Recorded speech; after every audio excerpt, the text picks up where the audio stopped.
না, প্রতিশ্রুতি তো শুধু আমরা নির্বাচনের পূর্বে দেই না। আমরা ভারতীয় জনতা পার্টি সারা বৎসরই পথে থাকি। নরেন্দ্র মোদীর নেতৃত্বে সারা ভারতে যে কর্মযোগ্য, তার নিরিখেই আমাদের এই ভোটে লড়া। পাশাপাশি স্থানীয় যে সমস্ত ইস্যু, সেগুলোকে আমরা একত্রিত করে সামনে নিয়ে আমরা মানুষের দ্বারে যাব, রেডি যাচ্ছে।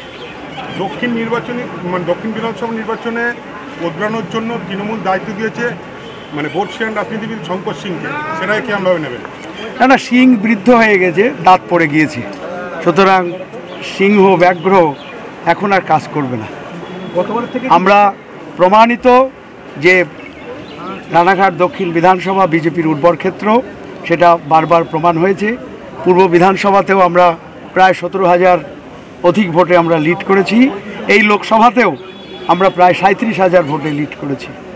সুতরাং জয় শুধু আমাদের সময়ের অপেক্ষা, এবং মানুষের মধ্যে যে উৎসাহ উদ্দীপনা কর্মীদের মধ্যে, আমার মনে হয় যে লোকসভার যে মার্জিন সেটাকেও ছাপিয়ে যাবে, এবং 50,000-এর অধিক মার্জিনে আবার মানুষ আমাদের জয়ী করবে আশা রাখি। ঘরে বাইরে বিরোধিতা কি নজরে দেখছেন? কোথায় বিরোধিতা আপনি দেখছেন? কিসের বিরোধিতা? দলের এক অংশ সেদিনকে বিক্ষোভ করলো আপনার? ওটা আমাদের দলের কেউ নয়। ও ছবি দেখবেন, আমি এই দলের ইনচার্জ, আমি এই দলের পর্যবেক্ষক। আমি এক নজর দেখেছি, আমাকে অনেকে পাঠিয়েছে, কাউকেই চিনি না।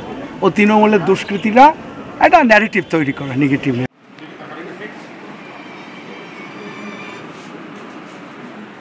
আমাদের মিডিয়া আছে তো, ঠিক আছে।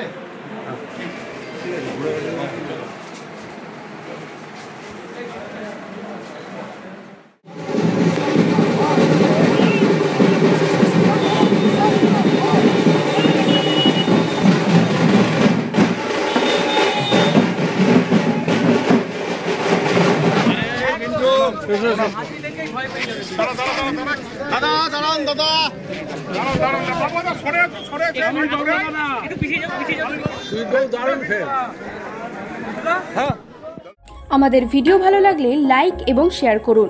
কমেন্ট সেকশনে গিয়ে জানান আপনাদের মতামত। আরও ভিডিও পেতে আমাদের চ্যানেল সাবস্ক্রাইব করুন এবং প্রতি মুহূর্তে খবরের আপডেট পেতে প্রেস করুন বেল আইকন।